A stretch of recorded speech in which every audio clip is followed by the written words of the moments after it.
Welcome to the Deep Dive. This is the show where we really try to cut through all the noise and give you the essential insights you need on complex topics. Yeah, exactly. And if you've ever felt just, buried under health information, or maybe stuck in a cycle of symptoms trying things that just don't work, then you are definitely in the right place today. Absolutely. We're taking a deep dive into metabolic freedom. It's a concept that offers a really different way to think about our health and maybe why we struggle. And our mission here, it's really to give you a shortcut. We want to unpack why so many people are facing these chronic health issues and, more importantly, what you can actually do about it. We've pulled out the key insights from the material we looked at. To empower people, basically. Exactly. To empower you to take back control of your health. And when we talk about struggle, the numbers, Yeah. they're staggering, really. Think about this. 2022 figures show 93% of Americans are metabolically unhealthy. 93%. It's almost everyone. It's unbelievable. And it's not just a U.S. thing, is it? No, not at all. It's global. We're talking over 2.5 billion adults worldwide classed as overweight. Wow. And almost 900 million with obesity.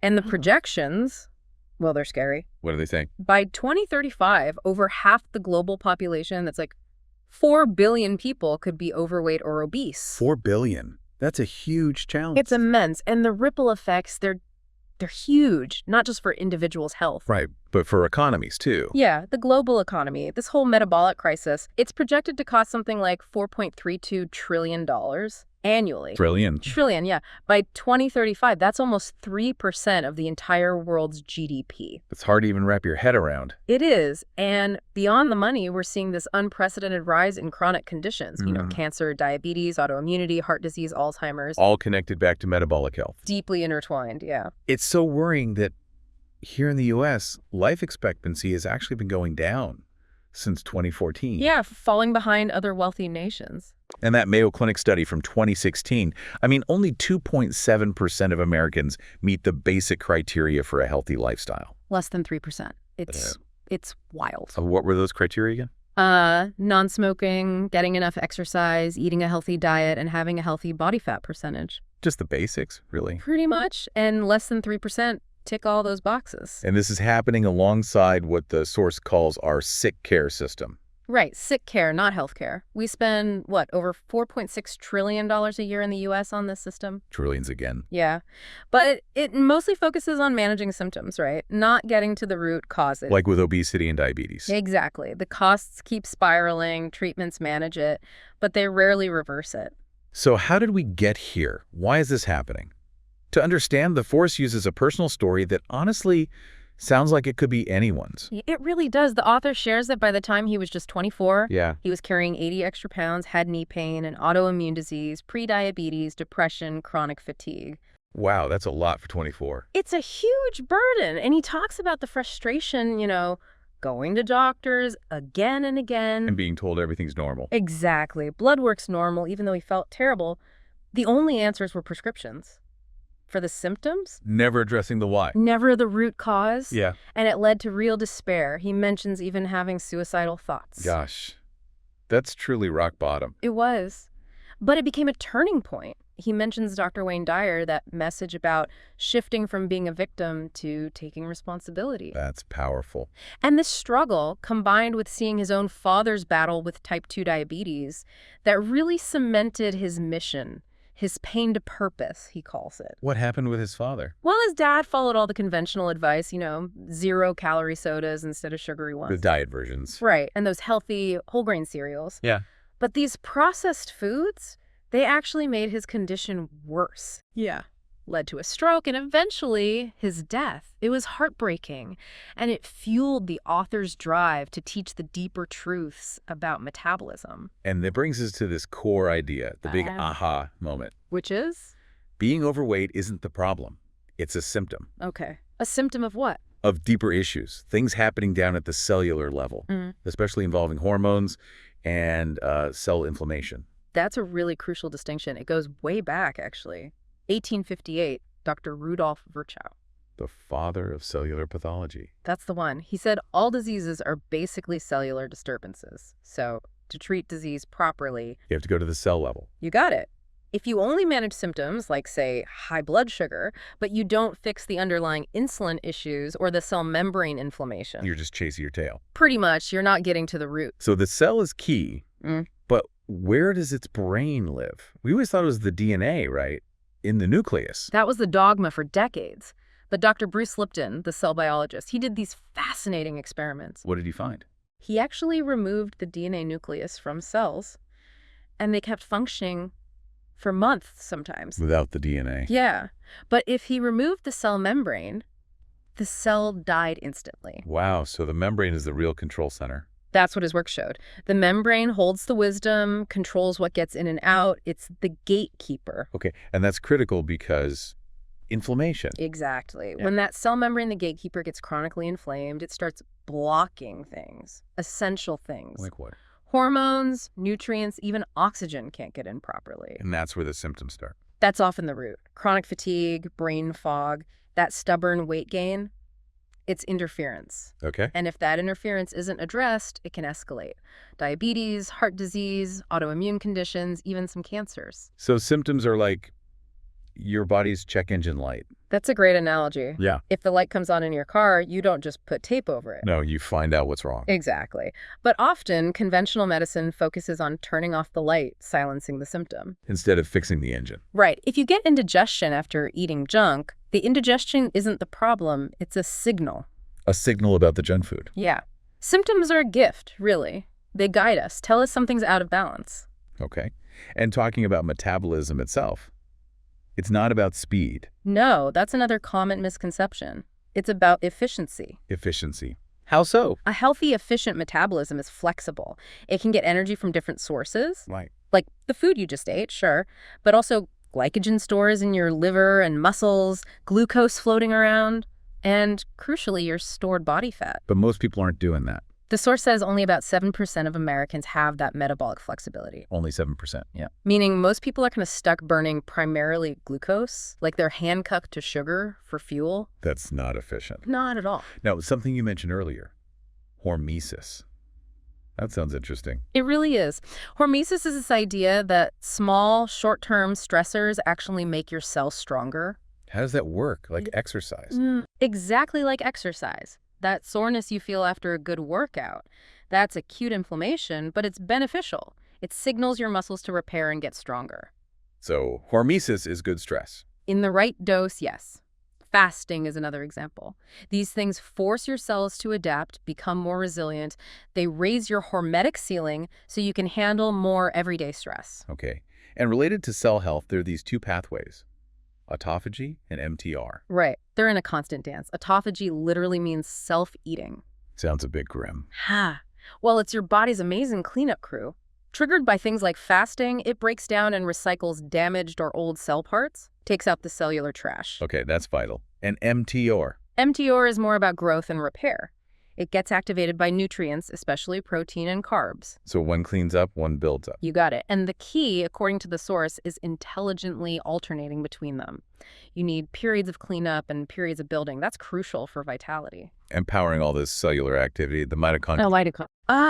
The powerhouses. Yes, they're incredible. Inside almost every cell, generating like 95% of our energy are ATP. And some cells have millions. Yeah, like heart muscle cells, neurons in your brain. They can have up to 2 million mitochondria each. That's mind-blowing. Isn't it? And fascinating fact, you only inherit mitochondria from your mother. Really? Yep.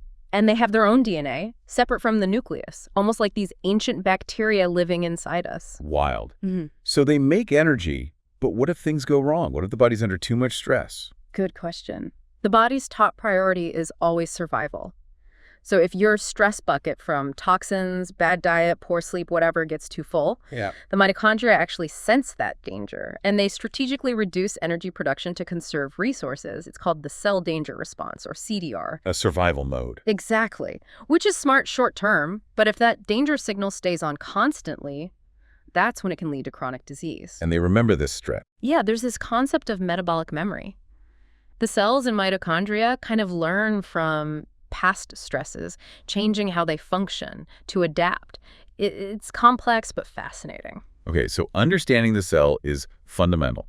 Now let's switch gears a bit and talk about fat loss myths. Yeah. Because so many people struggle, right? Absolutely. And the source emphasizes, if you struggled before, it's likely not your fault. There's just so much misinformation out there. Like the 5 fat loss failures, the source calls them. Right. And number one, the big one. Calories in versus calories out. You guessed it. That simple equation, it doesn't hold up for sustainable long-term weight loss. Why not? It seems logical. Well, look at the Biggest Loser study from 2016. They followed the contestants. Yeah, I remember that. 13 out of 14 regained most of the weight, but worse. They were hungrier, and their metabolisms had actually slowed down significantly. Why did that happen? A big reason was their leptin levels. That's the hormone that tells you you're full, absolutely plummeted. And they never really recovered. So the body fought back against the weight loss. Exactly. It shows that the quality of calories, how your body processes them, matters way more than just the sheer number. Makes sense. The body isn't just a simple furnace. Not at all. Yeah. It's a complex, adaptive system, and here's the absolute key takeaway. Hormones trump calories. Every single time. Explain that. If your insulin is always high because you're eating carbs constantly, your body's getting the signal. Store fat. Burn sugar. Okay. But if you shift your fuel source, maybe more healthy fats, fewer carbs, your hormones change. They signal your body, okay, now it's time to burn fat, time to repair. It's a hormonal shift, not just a calorie count. Got it. What's myth number 2? The idea of grazing, eating lots of small meals all day long to rev up your metabolism. Yeah, I've heard that one forever. Me too. But the source argues constant calorie intake actually speeds up cell duplication. Which is bad. It's linked to accelerated aging, surprisingly. Plus, always eating means your digestive system never gets a break. Leading to issues like leaky gut. Leaky gut, yeah. An inflamed liver, maybe even fatty liver disease, and more production of those damaging free radicals. It makes sense that your gut needs downtime. It really does. There was even a study, University of Virginia, I think, they gave people an 800-calorie pizza meal. Okay. And even after 14 hours, in young, healthy people, it wasn't fully digested. 14 hours? Wow. Yeah. Constant eating is a constant strain. That's why things like intermittent fasting work so well. They mimic how our ancestors ate, giving the system a break. Okay, myth 3. The metabolism needs carbohydrates. Is that false? I thought we needed carbs for energy. It's fundamentally false, according to the source. Your body doesn't actually need dietary carbs for glucose. How does it get glucose then? It can make all the glucose it needs from your stored body fat and protein. It's a process called gluconeogenesis. Gluconeogenesis. Yeah, your body's incredibly smart. There was even a study in the British Journal of Nutrition showing people doing prolonged water-only fasting maintained stable blood sugar. The body just made what it needed. Fascinating. Myth number 4. That dieting is the solution. But, isn't it? If you want to lose weight. The problem with the word diet is it implies an end date, right? True. Like you go on a diet and then off it. Exactly. But health isn't a project with an end date. It's a lifelong journey. And restrictive dieting often fights against your body's basic survival instincts to hold on to weight. It kind of sets you up to fail. Because you're fighting biology. Pretty much. You're fighting millions of years of evolution. Okay, and the last one. Myth 5. Relying on willpower, just gritting your teeth to lose weight. That sounds familiar too. Right. But willpower, it's like a muscle. It gets tired. It's a finite resource. You can't rely on it forever for big changes. So what's the alternative? The metabolic freedom approach focuses more on shifting your underlying beliefs and habits, your paradigms, making the healthy choices feel more effortless, more natural, instead of a constant struggle. Okay, that makes sense. Shift the foundation, not just force the behavior. Exactly. So we've busted some myths. Now let's talk about the things that actively sabotage our metabolism, maybe without us even realizing it. The silent saboteurs. Right. And the first big one is being a sugar burner. Meaning your body primarily runs on glucose. Yeah, your metabolism is kind of stuck using sugar as its main fuel. And the problem is burning sugar creates a lot of metabolic oxidative stress. Which isn't good long term. No, it can shorten your health span, your lifespan. You can often see signs of this in a blood test called hemoglobin A1C. That measures average blood sugar over time. Exactly, over about 3 months. Ideally, you want it around 5.2% or less. The source mentions a pretty stark statistic. What's that? If your A1C stays high, like above 7.5% for 15 years, you could potentially lose 4 years off your life expectancy. Wow. just from high average blood sugar. Yeah, and chronic sugar burning causes like 5 major disruptions. Okay, what are they? 1, chronically high insulin. 2, that increased oxidative stress we mentioned. 3, it depletes your mitochondria. 4, it increases risk for brain disorders. And 5, it can fuel cancer growth. Let's unpack that insulin piece again. High insulin means? Fat storage. Insulin is like the main switch. High insulin, burn sugar, store fat. Low insulin, burn fat, repair. And most people eating carbs and sugar often have high insulin a lot of the time. Constantly. The average American eats something like 30 teaspoons of sugar a day. That keeps insulin spiked. The source uses an analogy. Refrigerators and freezers. Yeah, I like that one. Think of your glycogen stores your readily available sugar as a small refrigerator. Limited space. Okay. Your body fat is like a massive chest freezer in the garage, almost unlimited space. Right. If you keep constantly stuffing the fridge full with snacks and carbs, you never need to go out to the freezer to get energy. You never tap into the fat stores. Never. You have to empty the fridge first, lower that insulin before your body gets the signal to unlock the freezer. Makes sense. Okay, next saboteur, processed foods. Ah, yes. And the source makes a really bold claim here, citing a 2024 meta-analysis Which that? that processed foods might actually kill more people than cigarettes. Whoa, seriously? Yeah. The analysis linked ultra-processed foods, UPFs, to really significant increases in things like diabetes, high blood pressure, high triglycerides, obesity. 30–40% increases. It's in that ballpark, yeah. Huge jumps. Why are they so bad for us metabolically? They mess you up in like 5 key ways. First, they disrupt your hormones. Okay. Second, they're often incredibly addictive. Sugar, especially. Some studies compare its effect on the brain to cocaine. And unlike salt, we don't seem to have that natural stop eating this signal for sugar. Third, they directly damage your mitochondria, like cellular poison. Fourth, they cause chronic cell inflammation, leading to that hormone resistance we talked about. Like insulin resistance. Exactly. And fifth, they just wreck your gut microbiome, leading to leaky gut, more inflammation. It's a whole cascade. And it's shocking how different ingredients are allowed here versus, say, Europe. Totally. Things like certain artificial dyes, chemicals like BVO banned in Europe, but common in processed foods here. Why is that?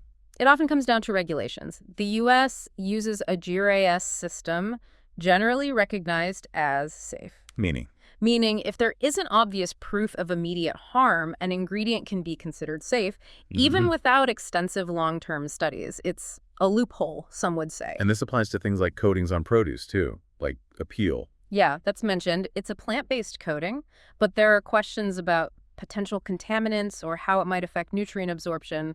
The advice is simple, though. What's the advice? When shopping, look at the ingredients. If it's a long list full of chemicals you can't pronounce, artificial stuff, high fructose corn syrup. Let's put it back. Probably a good idea. Stick to real food. Okay, so food is huge. Yeah. But it's not just food, right? Environmental toxins. Oh, absolutely. We live in a toxic soup, essentially. That study finding 287 toxic chemicals in newborn cord blood. Unbelievable. And 180 linked to cancer. Yeah, it's everywhere. Take glyphosate, the main ingredient in Roundup. The weed killer. Right. It's pervasive. Strong correlations with rises in neurological diseases, dementia, Alzheimer's, Parkinson's, and metabolic ones like diabetes. And it pushes heavy metals into tissues. Seems to. And it's even found in rainfall now, which means it's in our soil, our water, potentially our food, coffee, wine, corn, soy. So going organic is really important here. It helps a lot, yeah. Choosing organic, using resources like the Clean 15 Dirty Dozen list, maybe using detox binders like fulvic and humic minerals. It's about reducing your exposure. And then there are endocrine disruptors. Yeah. EDCs. Yeah, chemicals that mess with our hormones. They mimic them, block them, alter them. Found in plastics like BPA. Personal care products. Lots of them, yeah.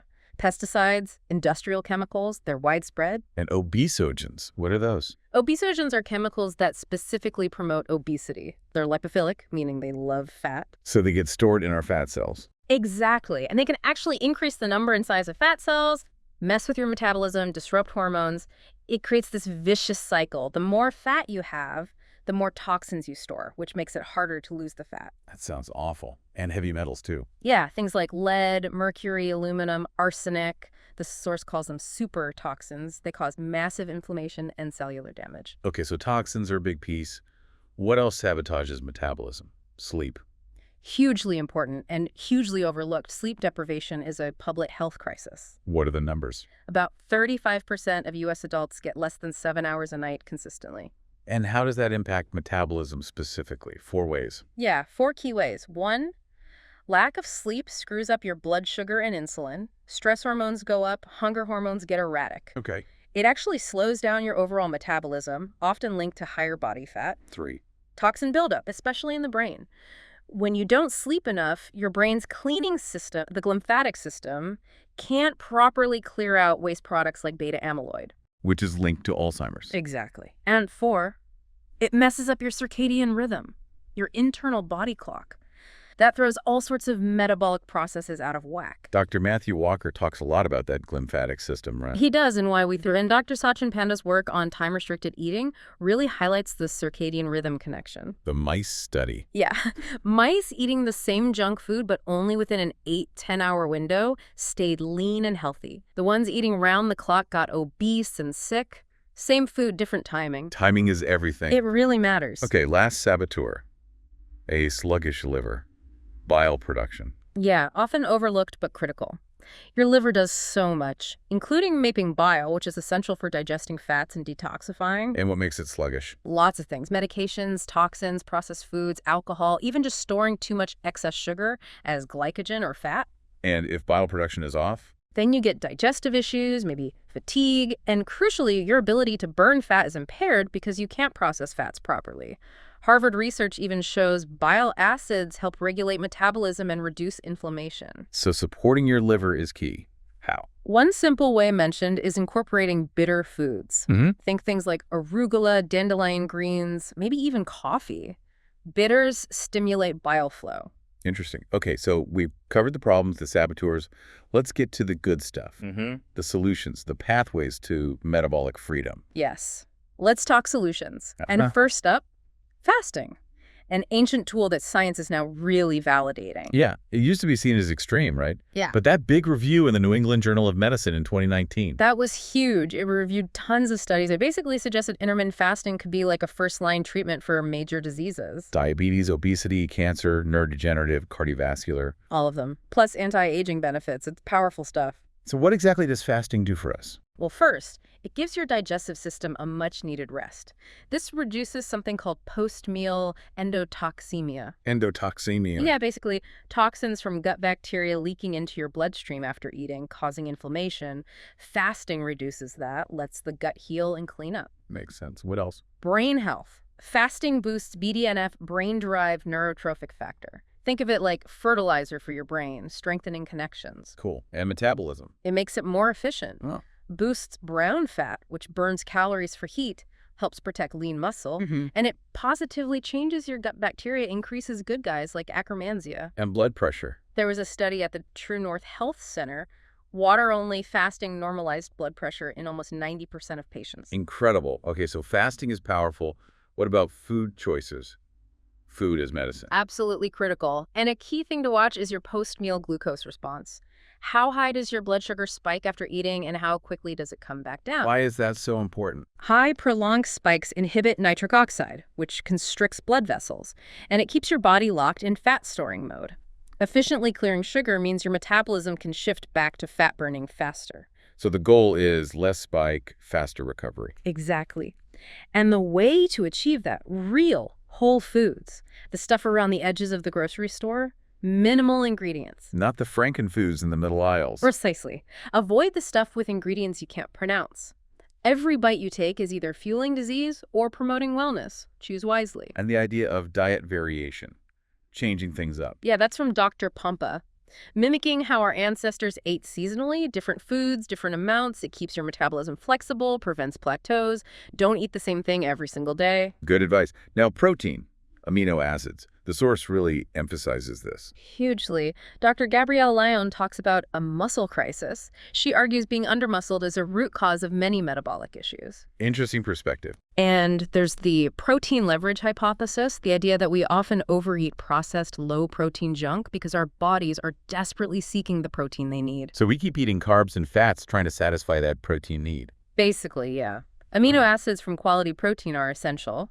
They activate that mTOR pathway for growth and repair. So prioritize good quality protein sources, organic, grass-fed, pasture-raised if possible. Chicken, beef, fish, eggs. Exactly. What about hormone-supporting foods? Fats. Healthy fats are crucial. We need to get over the old fat phobia from Ansel Keys' flawed research back in the day. Good fats help balance estrogen, testosterone. And adiponectin. What's that? Adiponectin is a hormone released by fat cells that helps regulate glucose and break down fatty acids. Certain foods support its function. Phytoestrogens from plants can also be beneficial in moderation. Okay. And gut health foods. Super important. Fermented foods are fantastic. Sauerkraut, kimchi, kefir. They feed the good bacteria. They do. And polyphenol-rich foods. Blueberries, dark chocolate, olive oil also nourish beneficial gut microbes, which then produce short-chain fatty acids. And those are good for? Reducing inflammation, strengthening the gut lining. Really crucial for overall health. All right, this next section, the mind-body connection. This feels really important. It's arguably the most powerful biohack we have. Our thoughts are incredibly powerful. The story of the railroad worker. Oh, yeah. The guy who froze to death in a refrigerated car because he thought the cooling system was on, even though it wasn't. Yeah. It shows how profoundly belief can affect physiology. Absolutely. And Dr. Bruce Lipton's work again, The Biology of Belief. He showed thoughts are frequencies. They penetrate the cell membrane, talk to your DNA. Influencing which proteins get made. Exactly. Inflammatory proteins or anti-inflammatory ones. It can even affect your telomeres, the caps on your chromosomes linked to aging. Your thoughts directly impact your biology. We see this with the placebo effect, right? For sure. Dr. Henry Beecher's work in WWII, giving soldiers saline injections, but telling them it was morphine. And they felt less pain. Significant pain relief, yeah. Just from the belief. And the opposite, the nocebo effect, is just as powerful. Like that football stadium incident. Yeah. The false announcement about food poisoning caused hundreds to actually feel sick. Negative expectation manifested physical symptoms. It's incredible. And this ties into self-image, Dr. Maltz's psychocybernetics. It does. Maltz compared our self-image to a cybernetic instrument like an autopilot. Meaning your subconscious mind works to keep you consistent with your dominant self-image if you deep down see yourself as an overweight person. Your autopilot will keep correcting back to that, even if you lose weight. Exactly. It makes lasting change incredibly difficult unless you change that core self-image, that paradigm. So how do you change a paradigm like self-image? Two main ways, according to the source. One is a big emotional impact, often something negative, like hitting rock bottom. Okay, not ideal. What's the other way? Repetition. Consistent, deliberate repetition of a new idea or image. Like affirmations. Precisely. Regularly affirming your desired state. I am so happy and grateful now that I am at my perfect weight, impresses that new image onto the subconscious, gradually reprogramming the autopilot. It's the sustainable path. And gratitude. Vitamin G. Yeah, love that term. The source calls it maybe the best anti-inflammatory supplement in the world. How does gratitude work biologically? It activates your reticular activating system, the RAS. That's like the filter in your brain that determines what you notice. Focus on gratitude, you notice more things to be grateful for. And has physical benefits. Studies show it can improve mitochondrial health. And one study in older women linked gratitude practice to a 9% drop in all-cause mortality. Wow. Just from being grateful. Yeah, it puts your body in a healing state. Living with purpose, pilos, is also mentioned. Right. Having a clear why gives you energy, vitality, prevents getting bogged down in daily trivia. It's powerful. And laughter. Norman Cousins. Yeah, healing himself from a debilitating disease, partly through laugh therapy. Laughter releases endorphins, cuts stress hormones. It's real medicine. And finally, our environment shapes us. Massively. The people you hang out with, the media you consume, it all influences your thoughts, your self-image, the crabs in a bucket analogy. Or crabs pull each other down. Exactly. You need to do an environmental audit. Surround yourself with chargers, people who lift you up, not drainers. Good advice. Okay, so mind-body is huge. What about modern biohacks to speed things up? Yeah, there are definitely tools we can use. Simple metabolic boosters first. Like coffee. Organic, medium roast coffee, yeah. For the chlorogenic acid. Apple cider vinegar before meals can help blood sugar. And spices, turmeric, cinnamon, potent anti-inflammatories. What about specific supplements? Things like C8-MCT oil for direct cellular fuel. African mango, L-carnitine for scolin. These are mentioned for supporting fat metabolism. Grains of paradise, Garcinia cambogia. And melatonin. Isn't it just for sleep? We think of it that way, but the source highlights it's also a powerful antioxidant, especially for mitochondria, a resilience molecule particularly important as we age. Interesting. And tracking devices. They can be super helpful. Continuous glucose monitors, CGMs, game changer, real-time feedback on how food affects your blood sugar. So you learn what works for your body. Exactly. And sleep trackers like Oura Ring or WOP Band help you dial in that crucial sleep piece. What about those hormesis biohacking devices, like red light? Yeah, red light therapy, about 10 minutes, maybe twice a day. Good for mitochondrial function, inflammation, maybe even fat loss. Cold exposure, ice baths. Yep. Activates brown fat, boosts metabolism. The recommendation is about 11 minutes total per week, broken up however you like. Brew. What about heat? Saunas, good for circulation, recovery. And PEMF mats, pulsed electromagnetic field for cellular rejuvenation. Are there any free biohacks? Absolutely. Yeah. Grounding or earthing, just having direct skin contact with the earth, reduces inflammation or improves blood flow. Just walking barefoot outside. Pretty much. Daily walking is huge, too. An extra 1,000 steps a day is linked to like a 15% drop in mortality. Wow. And walking after meals, great for digestion, blood sugar control. Also, meal sequencing, eating things in a certain order like vinegar or protein and veggies before carbs can minimize glucose spikes. Lots of tools in the toolbox. Okay, let's bring it all together. The source outlines a practical 30-day reset. Yeah, the metabolic freedom reset. And the key idea is it's designed as a hormetic stressor. Meaning? Enough of a push to spark healing and adaptation, but not so much that you feel awful and give up. It's about progress, not perfection. And community is emphasized too. Big time. That old proverb, if you want to go fast, go alone. If you want to go far, go together. The Harvard study backs that up, right? Absolutely. Supportive relationships are maybe the biggest factor in long-term health and happiness. Okay, so phase 1 of the reset, days 1 to 6. That's fat adaptation. The focus is low carb, around 75 to 150 grams total carbs per day, about 75 grams of protein, plenty of healthy fats. And no calorie counting. Nope. Eat until you're satisfied. The key actions are get rid of inflammatory seed oils, canola, corn, soy, etc.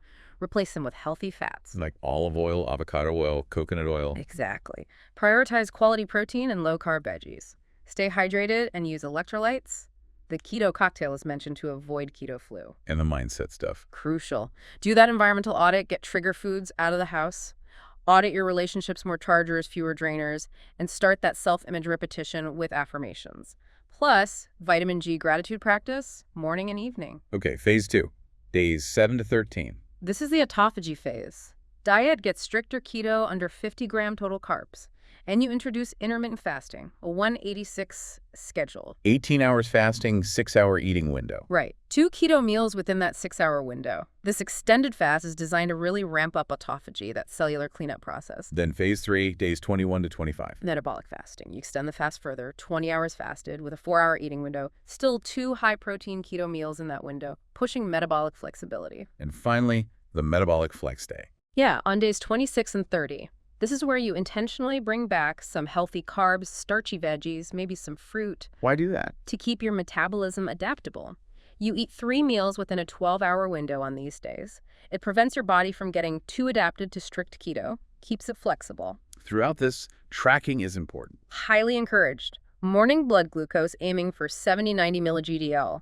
Morning ketones aiming for 0.5 millimole or higher by day 6 to show you're burning fat. And checking after meals. Yeah, post-meal glucose gives great feedback on how you're handling food, but also pay attention to the non-scale victories. Like less hunger, more energy. Exactly. Mental clarity, steady energy, weight loss happening naturally, better mood.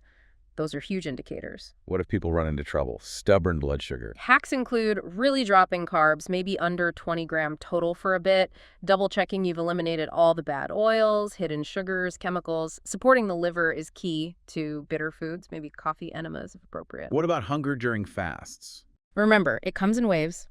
Stay busy. Use electrolytes. A little healthy fat coconut oil, olive oil usually won't break the fast's main benefits and can help manage hunger.